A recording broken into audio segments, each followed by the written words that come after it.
I think Jean-Marc's team is a little more traditional, something we've seen a little bit more.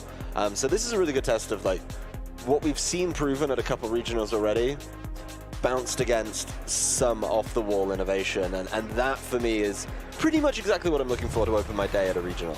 So let's get into it. Round 2 here in the Vancouver Regional Championships, again between John and Jean-Marc. John leads Eternatus and Thunderous, while Jean-Marc has the Zapdos and Grimmsnarl on the other end. I was wondering, Zapdos is usually a good Dynamax option, but Eternatus, just like Zacian, has access to that double damage, boosting attack against Dynamax Pokemon. Dynamax Cannon. They really named that one on the nose, didn't they? And just said, yep, if it's Dynamax, this one's going to hurt. But John immediately heading on in with the Dynamax. I think this is going to be a really explosive game one, right? I think both trainers are going to lean into just try and get that early advantage. I think John's team is naturally the more aggressive of the two teams. And then what Jean-Marc needs to do is match that aggression. I think, the Grimmsnarl supports it, but no Dynamax on Jean-Marc's side. Right, instead he will Thunder Wave the Eternatus, who's typically a pretty fast Pokemon, so that is definitely going to hinder John's speed. But it will be brought back up thanks to this Max Airstream, and that's a clean one-hit KO into the Grimmsnarl thanks to the critical hit. So the unfortunate crit for Jean-Marc here, as you would expect maybe with how Grimmsnarls are trained these days, he might have hung on. But because he went for Thunder Wave instead of Reflect, he did take the full brunt of that damage. Eerie Impulse from the Zapdos will lower Eternatus' special attack by 2 stages, and it doesn't even matter anyway because he got paralyzed. Jean-Marc is definitely, I'd say, scared of this Eternatus, doubling into it with the Thunder Wave and then the follow-up Eerie Impulse. Really doesn't want this Eternatus to be able to play the game, and that is something you have to be quite aware of, as if you're Jean-Marc, that's the surprise factor. That's going to be the way that John could maybe carve out a huge advantage, and maybe that's why Jean-Marc, playing a little bit slower, not throwing out the Dynamax, wants to make that Eternatus useless, potentially even just force it off the field before throwing out the Dynamax, and that is something that I like from Jean-Marc. I think getting the critical hit over onto the Grimmsnarl is a little bit unfortunate. That Grimmsnarl could have provided so much more. Screens, for example, missing out a little bit there, but yeah, the Eternatus, not your time, I think it's fair to say. No, definitely not. Has to switch out just to reset those special attack drops. Still will be paralyzed, of course, but you don't want to be attacking at -2. So the Incineroar comes in, intimidating both Zacian and Zapdos. It will only matter on the Zacian, of course. Now it is time for Jean-Marc to Dynamax the Zapdos. Zapdos also electric and flying, just like the Thunderous, so really have access to, for the most part, the same Dynamax type of attacks, and neither of them can actually benefit from the electric terrain if it was set up, because they're both flying types. But John can try to match with the Max Airstream. But here is the Max Knuckle into the Zacian. It is a neutral attack there, so it doesn't do too much damage, and Max Knuckle has a lower base power than a lot of the other Dynamax attacks because of the steamroll potential that it has by boosting your attack. Behemoth Blade from Zacian on Jean-Marc's side will target down the Thunderous here. It is at full HP, and it doesn't even do half even with that boost because it is not a very effective attack. And finally, here's Zapdos with the Max Airstream matching into Thunderous. So now both of Jean-Marc's Pokemon have that +1 speed as well, which means the Zacian will now be faster than the Thunderous again, finally. The Thunderous taking advantage, I think, of that turn 1 Max Airstream quite nicely, but then getting only a little bit of damage down with the Max Knuckle. That said, I mean, Incineroar not usually considered the Pokemon to sweep, but if you know your numbers, which I imagine John does, you can turn that Max Knuckle boost, that +1 over on your Incineroar, into some much scarier attacks. And the Zacian's Protect is going to get hurt a little bit, but this could be really, really big for Jean-Marc, depending on if John's doubled into it, which I imagine would be quite a likely option here. Max Lightning only did a quarter of the intended damage because Zacian protected. So Zapdos will now Max Airstream going into that Incineroar slot, bringing it down under half of its HP though. So we'll see right now if it's holding a Citrus Berry. It might not be, of course, because Shuka Berry and then one of the Pinch Berries are a lot more common, but that is revealed that it is not. Instead, Incineroar doing what it does best, saying, I don't need this attack buff. I'm going to Parting Shot and lower Zapdos' attack and special attack by 1 stage, and I can switch out into either the Eternatus or into my 4th Pokemon, revealing that it is Calyrex Shadow Rider. But the Calyrex Shadow Rider is going to be off the pace a little bit because of those max airstream boosts coming through on Jean-Marc's side.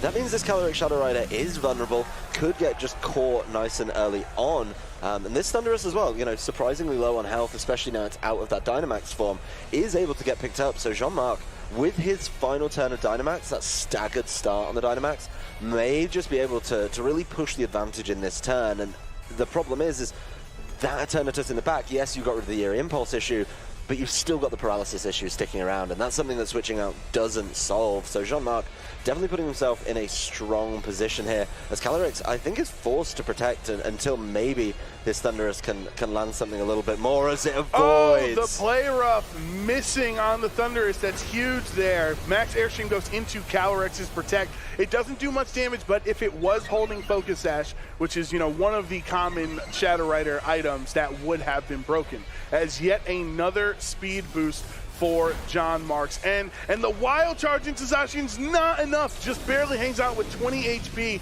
So that's huge for Jean-Marc, because now his Zacian can attack again with 3 speed boosts too. He can just, you know, claim whichever target he wants here. As long as they don't protect, they're going down. I think that the Zacian has been let off there with the wild charge not getting knocked out. Obviously would have loved to land and connect on that play rough, make sure you take out the Thunderous, but then taking the wild charge anyway, really, really good news for the Zacian. Kind of leaves the board position similar. Obviously there's more damage on the board, but you're still just so far ahead when it comes to the speed control, because you've just been max airstreaming with the Zapdos, and that's something John has to consider coming into a game 2, is maybe you do also need to commit to that max airstream play. Yes, the damage options were a little bit varied, but none of them that impactful, and I think being able to match the speed would have been a little bit more important. And especially knowing that the +1 wild charge wasn't even enough to knock out the Zacian, then maybe that max knuckle isn't even worth it in this case, because it's not going to be helping you. It's not going to help you claim KOs that you otherwise would not have. Behemoth Blade goes into the Incineroar. Switch in, though, who obviously resisted and did get another Intimidate. So this Zacian has been intimidated multiple times at this point. And Eerie Impulse from this very fast Zapdos after all of those max airstreams will lower Calyrex's special attack by 2 stages. And Calyrex Shadow Rider doing its best Ice Rider impression by clicking Trick Room. Okay, this is some really good innovation from John, and actually that paralysis from earlier could really come back to hurt Jean-Marc here. That is going to be a slow Eternatus, and obviously you know, the Calyrex isn't as quick as the pair on the field. Obviously it gets a little bit funky if Jean-Marc decides to start switching things out, but that Eternatus, you know, if it can come back in, not get fully paralyzed, not get Eerie Impulse, could be in a good position. Don't forget, no Pokemon have actually gone down on John's side yet. They've just been pivoted around, and they are getting a little bit lower. There's the reveal of the Kyogre. Getting something in that doesn't have 3 max airstream boosts is probably a very smart play here if you're Jean-Marc. And so he switches the Zacian out, who was, you know, fairly low in the red there, but wants to save it for later, maybe after Trick Room expires. But at this point, John Who's Incineroar will just parting shot into the Zapdos. So he's going to lower that special attack yet again. I believe that's the second parting shot he's gotten onto Zapdos here. So he definitely has some of his damage output lessened here. Eternatus will switch in. If the name of the game is to not get paralyzed, because if you do, or if you don't, then you can actually be pretty strong. Astral Barrage into both targets, though, because of that Eerie Pulse, does negligible damage and essentially nothing to Zapdos, because he's just going to roost it back up. That Eerie Impulse has done so much to make that Calyrex really, really useless. The Calyrex probably needs to switch at some point, I think. That's a safe bet, is you need to switch and drop that Eerie Impulse, because this Zapdos right now is just going to be able to work through this whole Trick Room. Gets even easier when Eternatus doesn't get to move. Yeah, paralyzed on this end. Calyrex goes down. Eternatus does resist the Water Spout because he's a Dragon type, though, so he does not take a lot of damage, but a very unfortunate turn for him because he gets Eerie Impulsed again. Yep. So all this Eternatus has done for John in this match is just been paralyzed twice and had its special attack lowered on 2 different occasions. The Eerie Impulse from the Zapdos is actually very impactful in this game, because both of John's restricted Pokemon, the focal points of the team that we were talking about at the top of the day, are special attackers, and not being able to deal huge amounts of damage with them certainly a concern. I think if the Eternatus doesn't get paralyzed there, the turn looks way different, because you probably land a huge attack into that Kyogre.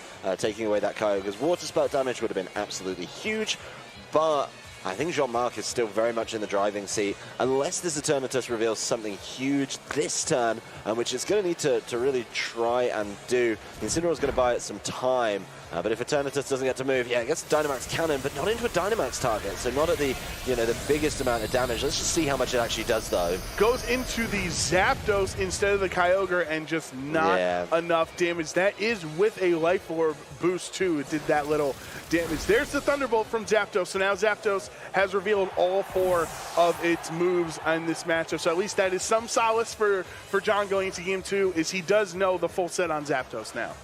Yeah, knowing everything about the Zapdos definitely helps a little bit. Knowing about the Eerie Impulse, that is something you have to start playing around, and that's something that he's going to have to be thinking about going towards Game 2. But Jean-Marc's played this one so well. I mean, he controlled the speed. He's not really been too threatened by this Trick Room, but the Eerie Impulses being able to land is just absolutely huge, and unless this Eternatus scores a critical hit, I don't know if it's going to be able to do enough. Look at that Kyogre just taking that like a champ. Yeah, not enough damage with the Life Orb, not even bringing Kyogre down to under half. And because the rain is up, Kyogre is able to land that Thunder 100% of the time and knock out the Thunder. So it is now this paralyzed Eternatus against the world, and it is not going to come out on top in this matchup. Especially not with the Trick Room returning to normal. There's no way for Eternatus to try and sweep this one through. John playing it out, I imagine trying to maybe learn a little bit more. Landing an attack into the Kyogre, of course it is Eerie Impulse, but at least you can start making an informed guess about the type of Kyogre you're going against. We've talked about it. Innovation on Kyogre back in the day was just the speediest, most offensive Pokemon. Give it an item to help out in that regard and go from there. But Jean-Marc played that one so well, didn't get phased in the face of the Trick Room, and maybe that's a secret that Joe didn't want to give up at this juncture. John didn't want to give up at this juncture. You gave it up. You called it out. I did give it up, yes. But, didn't manage to really capitalize on it. Got to be a little bit, I'd argue, more respectful around that lead. That Grimmsnarl, yeah, it only got to do one thing, but the one thing it did was so important in that game. It helped them win the game, yeah exactly. It's nice when your Grimmsnarl sets up screens, it sets up, maybe lands some extra drops onto your opponent, but you got to be careful around those drops when the Thundurus is there. But, the paralysis was enough. 2 full powers, yeah, that I believe, really put Jean-Marc, even though he played the whole game essentially 3v4, it kind of balances out as a 3v3 when you think about Eternatus not getting to move, and by the time it gets to move, it's been Eerie Impulsed. Yeah, I'm, just looking through on John's potential adjustments. I'm not too sure that he has like a Pokemon adjustment, because you're like, all right, well, I'll just bring physical attackers because they don't care about Eerie Impulse. So you'll bring Rillaboom into Zapdos? Like, obviously Rillaboom's not helping there. So is there a way that you can stop this Eerie Impulse from really, wreaking havoc on your team without it being just bring physical attackers?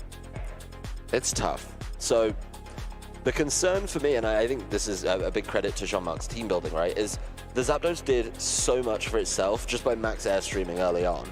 I really like that Grimmsnarl Zapdos lead. Now I look at it and think about it in the context of that game. Because, okay, until Zapdos gets set up, it needs a little bit of help. It needs a little bit of love to be able to get those attacks down. And I genuinely think Thunder Wave is the perfect response to that. Anything that could immediately threaten the Zapdos, just Thunder Wave it and don't deal with it.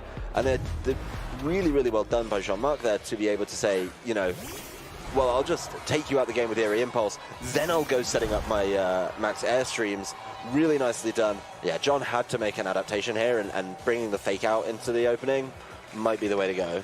Yep, so Incineroar and then Calyrex Shadow Rider is the lead for John Who. But Jean-Marc on the top saying, if it ain't broke, don't fix it, and leaves Grimmsnarl Zapdos again. So at this point, Incineroar does have the fake out, so you can target down the Grimmsnarl and stop it from, light screen or reflecting or paralysis here, but you can't stop it forever. No, you can buy a turn, and that's going to be, that turn needs to be impactful. And if you're John over here, I look at this board and think you need a huge Astral Barrage right now. You need a massive Astral Barrage to to either deal huge amounts of damage, potentially take knockouts as well, but you've got to get it on the right target, and I like taking the Grimmsnarl. Crit fake out. That could, hey, every hit point counts, especially when you're a resisted attack into the Grimmsnarl. So the Astral Barrage will hit onto both and bring Zapdos to under half of its HP. Not doing a lot, though, to the Grimmsnarl. Eerie Impulse from Zapdos will immediately go into that Calyrex Shadow Rider slot, lowering its special attack by 2 stages. But I think if you're John, you're kind of okay with that. You got Zapdos under half, so maybe it's not as healthy of a Dynamax option in this matchup.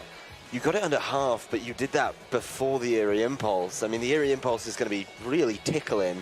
The Eerie Impulse, the Astral Barrage is going to be tickling after that, and it just gets even worse. You didn't deal with the Grimmsnarl in turn 1. I think Jean-Marc has way more than enough to push on, and the Zapdos can heal itself up. I mean, let's just see how much this Astral Barrage does after the Eerie Impulse, but I think it's going to be what I believe the parlance is underwhelming for the rest of this. Oh, but the Flare Blitz into Grimmsnarl was enough. He didn't even need an attack boost like he had in the last game. That's just a neutral Flare Blitz into that Grimmsnarl, taking it down, and Trick Room yet again from Calyrex Shadow Rider for John, going to twist those dimensions. At this point, you'd probably expect, not only because Calyrex had its attack drop, special attack drop, but also because it's a super fast Pokemon, might want to switch it out. This Kyogre selection is very good from Jean-Marc, though, because the Kyogre now is going to check that Incineroar. You're not so worried about the Calyrex because of those Eerie Impulses. So based on the fact that Incineroar kind of took the lead in that last turn, became the focal point, was dealing the damage that was required, I like that, you know, Jean-Marc's pivoted over to this Kyogre, just needs to land a Water Spout, an Origin Pulse, and then your physical attacking threat is gone.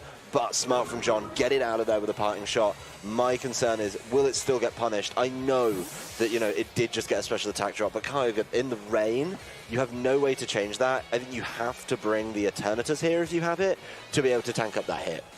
Right, and that parting shot, you know, the benefit of Trick Room is Incineroar is a relatively slow Pokemon, so you're going to be able to attack first, lower that special attack on Kyogre, and on top of Eternatus, also resisting Water Spout just shows that, you know, you're not going to take too much damage from the Eternatus' end here. And as you can see, it's still very healthy from that Water Spout. The Calyrex did protect, but Hurricane into the Eternatus slot brings it down to around 30% and gets the confusion potentially. You're going to have to see every turn. So Eternatus was paralyzed twice last game, and now it might get confused this game.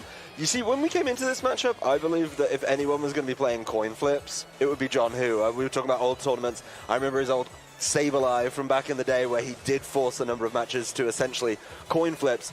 I mean, it's taken a few years, but it's time for his comeuppance, and now he has to deal with it in the form of paralysis and confusion. Really nicely done from Jean-Marc there. Cool bit of innovation, I think, in team building. You know, we've had people rely on that weather, on the thunder. You need a flying type attack to get those max airstreams down. And yeah, I mean, ooh, this switch could get nasty if there's another Hurricane. You've just seen that connect from the Zapdos. John needs to be careful, and I'd say this one's up to Jean-Marc to see if he can just capitalize on this turn. This is a pretty risky play, but let's see if it pays off. The Eternatus hangs on with 5 HP here. But so who did the Zapdos target? The Hurricane goes into the Eternatus slot. So John making the correct call that he would spread attack, essentially double target into the Eternatus slot and taking it out here. So now John Hu is down to his last 3 Pokemon. And it does still have a little bit more of the Trick Room to get through. I love the adaptation over to Incineroar here. Rillaboom as the Incineroar comes in. The Rillaboom, you know, ignoring that Trick Room and being able to say, well, I can still catch a Kyogre with a Grassy Glide. There's no way to change that terrain and take that away from Jean-Marc. So this could be a really big turn, but if Rillaboom isn't careful and isn't respectful, I mean, this Incineroar buys it a turn, right? Can keep the Zapdos off the attacking roster for this turn by faking it out. But don't forget, there's been no Dynamax in this one either, so I think if your play is, oh, I must fake out and then, you know, throw in, of course, that Grassy Glide, that could get telegraphed and you could just get max airstreamed really nasty. So I don't know if fake out is the safe play and the easy play that you want it to be, particularly because if you're Jean-Marc, the Zapdos kind of screams Dynamax me, right? The Kyogre, you know, either wants to switch out or protect. You don't want to waste that turn. But, you know, the Zapdos really feels like a good candidate for it right now. And this switch in, it also feels like a very smart decision because now the Rillaboom's sort of just walled out. Yeah, you definitely had to switch Kyogre out here because of the worries from the Grassy Glide or even getting Fake Either from Incineroar there. You don't want it to take any more damage because you need those Water Shouts to be as high, or as powerful as they can possibly be. And Dynamax Incineroar on John's end. So is he going to click the Max Flare just to get rid of the rain in this slot? I wonder what the option is because usually you don't see Incineroar Dynamaxing. Dynamax Incineroar actually has some really cool potential plays, though. If you are playing this awful speed control matchup, I will say it's not the highest damage option, but Max Strike at least keeps your opponent in check with regards to speed. Damage, no. But speed, absolutely. And being able to Max Strike after Max Airstream's really, really important here. Rillaboom went for it with the Wood Hammer, and I think the Zacian switch-in is very, very impactful now. Yep, not a very effective attack into the Zacian, and Max Darkness into the Zacian slot as well, so that's going to be resisted too. So Zacian on the switch, and that means both of those attacks were intended for the Kyogre slot there. Maybe even John understanding that the Kyogre would switch out, so I'm just going to do the most potential offense I can into that slot. And there's the Max Airstream into Rillaboom, knocking it out, giving Jean-Marc's team 2 speed boosts here. Wow, I believe there is still a turn of Trick Room remaining. There's a little bit more to go with the Trick Room, but, I mean, this is one of those interesting pairings now when you get down to the Incineroar and the Calyrex Shadow Rider. I know some people have been trying to get me excited for this team, and I'm going to be honest, I don't buy into it so much, but there is this team floating around with Regieleki that has the ability to lower special defenses with the Max Darkness. Now, I don't think that's the correct way to play it, but I get the concept, right? Is lower it, you do get to move, of course, before the Calyrex Shadow Rider, and then you just throw out a huge Astral Barrage. And that's kind of, I think, what John's going for here, right? Is soften up your opponent's defenses with these special defense drops, being able to land that with the Max Darkness. Yes, it's not doing the biggest amount of damage, but soften them up and then just Astral Barrage them every single turn. Of course, Jean-Marc kind of played into it so that maybe John could go a little bit earlier this turn. Did get the speed boost with the Max Airstream.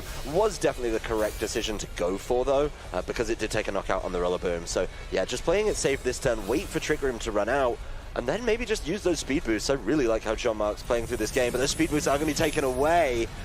Really, really nicely done. No damage, but it's all about the speed control. Right, Max Strike, as you were mentioning, that's based off of the Fake Out, so it has a very low base power, but it does drop the speed of both Zapdos and Zacian.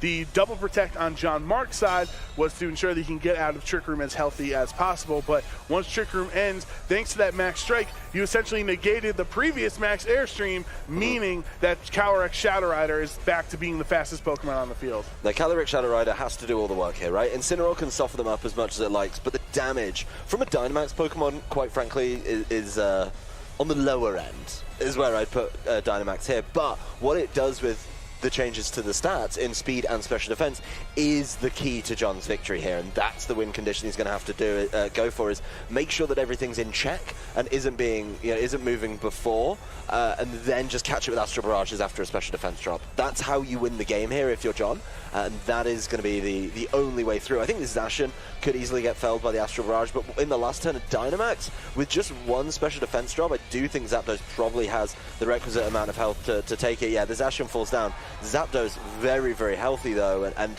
John's decision here is going to be really, really important, because the Calyrex needs to keep moving first, and the speed control is going to be huge here, as, yeah, Zapdos lands the Max Airstream.